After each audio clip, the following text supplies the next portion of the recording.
nous sur le fond de toi. Alléluia. Que Dieu nous bénisse.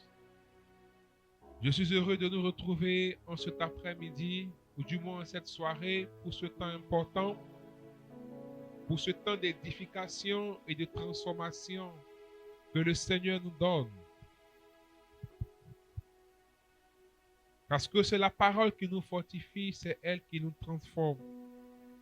Et le thème que nous avons ce soir est « Descends chez Potiphar ». Et il est soutenu par Genèse, le chapitre 39e, le verset 1. Je lis la parole de Dieu. Joseph avait donc été emmené en Égypte. Potiphar, un de Pharaon et commandant des gardes, un Égyptien, l'acheta aux Ismaélites. Il l'avait emmené là-bas.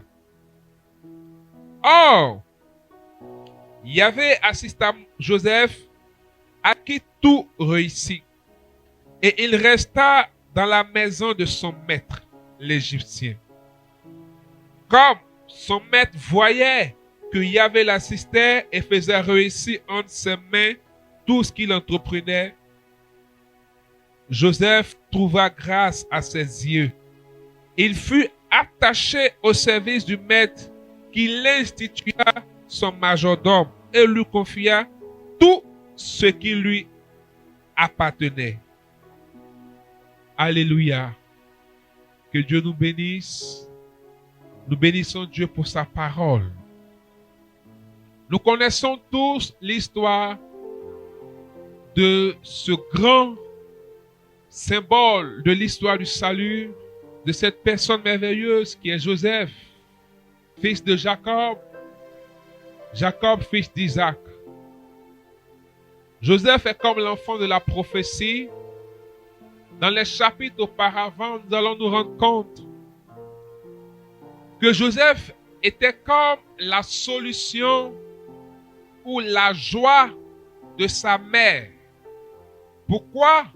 Parce que Rachel, qui était la promise, il va s'avérer que elle n'enfantait pas. La rivale, qui est sa grande sœur Léa, faisait des enfants. Rachel va même donner sa servante à son mari Jacob afin d'avoir la joie de tenir un enfant. Un jour, Rachel va s'en prendre à Jacob pour lui dire « Tu ne m'aimes pas parce que je ne fais pas d'enfant, voilà, voilà. » Jacob, sûrement exaspéré, va lui dire « Je ne sais pas moi qui t'ai empêché de faire des enfants, c'est Dieu qui donne les enfants. » Et je crois que Dieu, ayant vu le cœur de Rachel, lui donnera un fils qui sera le 11e fils de Jacob. Et il va s'appeler, sa mère lui donnera le nom de Joseph en disant « Dieu a ajouté à ma vie. » Joseph sera aimé de son père.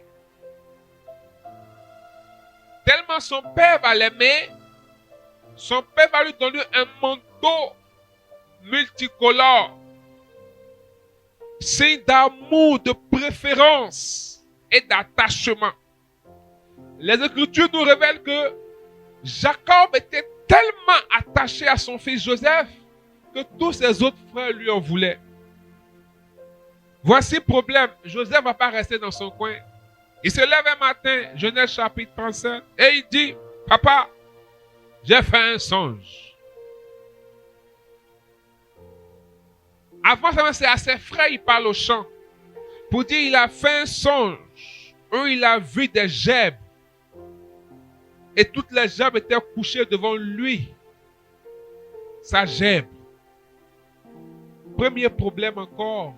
Un autre problème du moins, ses frères vont commencer à le guetter. C'est comme si il était supérieur. Un autre jour, il aura un autre songe. Ou même en présence de son père, il dira à son père, j'ai fait un songe. Mon étoile brillait. Joseph, Joseph, Joseph. Eh, Joseph. Ses frères, son papa même ses frères. Donc tu veux dire quoi? Tu vas nous gouverner. Ses frères n'ont pas parlé. Ils ont attendu le moment favorable. Ils ont simulé la mort du fils bien-aimé de leur père. Et les Écritures nous disent que Jacob avait le cœur meurtri.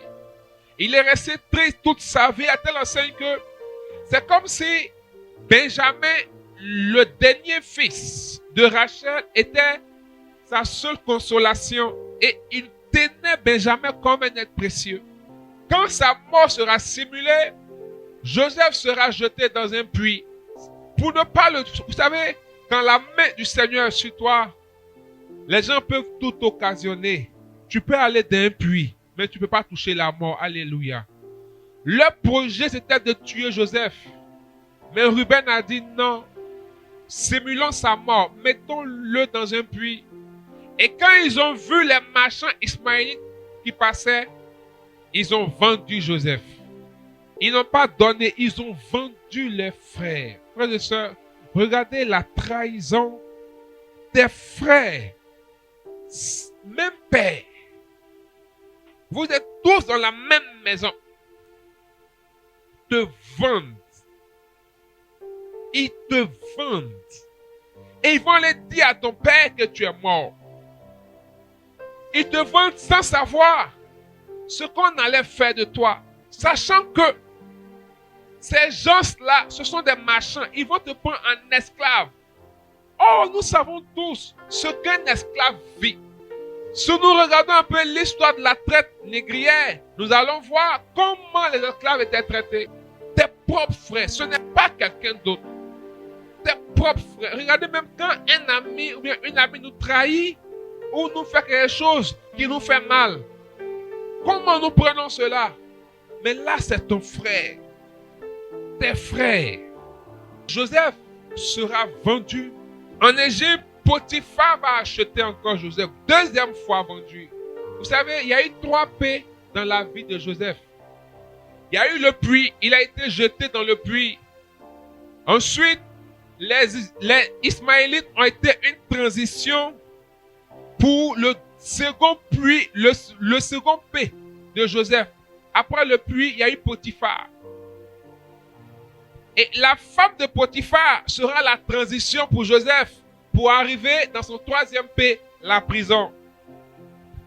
La prison sera, les chansons et le panetier seront la transition pour que la somme des 3 P devienne le P majuscule Pharaon. Alléluia.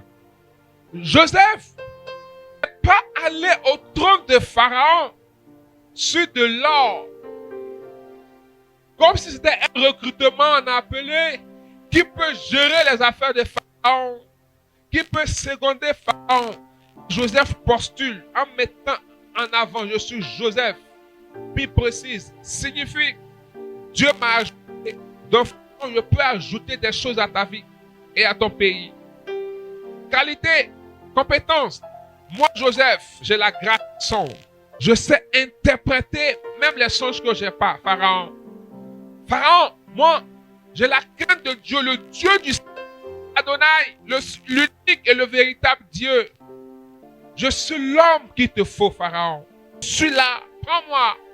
Et on dit à Joseph, d'accord, on a reçu ton CV, tu as été convié à l'entretien et tu t'es appelé. Parce qu'il a une réponse. Non. Quand on regarde le parcours de la vie de Joseph, il ne présageait. Lui-même, il ne savait pas. La seule chose qu'il savait, c'est qu'il avait fait des songes. Les autres choses qu'il savait, c'est que ses frères avaient été méchants et l'avaient vendu. Il ne savait pas que c'était le mécanisme, le process, la pédagogie divine pour accéder à l'accomplissement de la prophétie. Il y a qu'une prophétie.